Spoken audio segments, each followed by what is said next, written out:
The big why.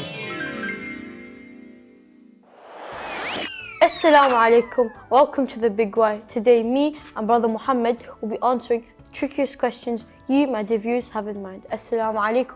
Wa alaikum assalam wa How are rahmatullah. you? I'm very well, thank you. Are you ready? I am ready to go. Yeah, let's So, do as this. always, we will receive a phone call and you will answer the question. I'm ready to go. Any moment. Lucky today. Assalamu alaikum. Can I take your name, please? And where are you calling from? And question? Yeah, okay. I'll pass on your question to Brother Muhammad. If you have any other questions, feel free to let us know. Thank you. Yeah, bye. So, Ahmed from Manchester asked an interesting question. He said, does God have hands or feet? Very interesting question. And actually, this question can be answered in two ways. It's a yes or no question. So we'll answer the yes or no. The answer is no. But the then question is, well, then why? Can you explain why Allah doesn't have hands and feet? Well, you have to think about this. Think about it like this, right? Allah subhanahu wa ta'ala is the creator of the whole universe. But Allah subhanahu wa ta'ala doesn't actually have to exist in the universe the same way a human has to exist in the universe. You see, the rules of the universe, there are three rules that you have to know about the universe. There's three things that actually make the universe as a whole. The first one is space. Everything in the universe has to occupy a physical space. The second one is matter, which means the actual objects that we can touch and feel. And the third one is time, right? Time is the timeline that we exist within. All of these three things, so space, matter and time, are actually the makeup of the universe. They actually are the building blocks of the universe that we have around us.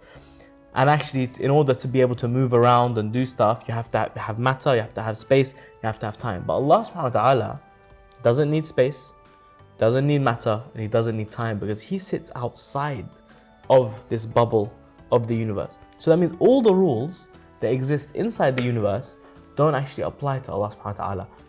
I'm going to give you an example of how that works. If you have a coder, somebody who's a coder and they've coded something into a software and they've built something into a software, right? They apply the rules in that software.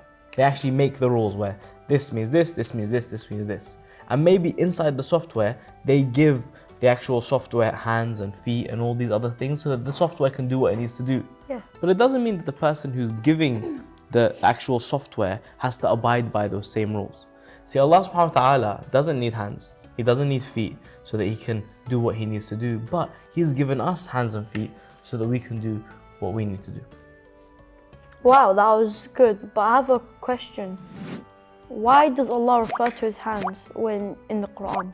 Very good question. So in the Quran, you might come across an ayah that says Allah subhanahu wa ta'ala with His hands, and He'll actually describe as if He has hands. You see, those hands are metaphorical. They're just there to help us as human beings understand how Allah subhanahu wa ta'ala may do something.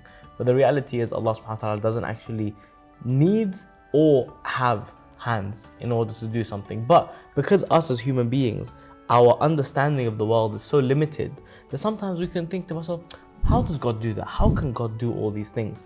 So Allah, to make it easier for us to understand how Allah might do something, He metaphorically would say with His hands, just so that it makes it easier for us to try and understand some of these concepts. But fundamentally, Allah does not have hands, Allah does not have feet, and Allah doesn't have any physical entities. Allah sits beyond that. Remember, everything sits within a bubble. Space, matter, and time is all within the bubble. Allah exists outside of that bubble, and He doesn't need to be abiding by the rules of that bubble. He's created it. Thank you for that answer. I'm sure Ahmed at home appreciates the answer you gave, and if you have any other questions, please feel free to let us know. Till next time, stay tuned and ma salama. The big why.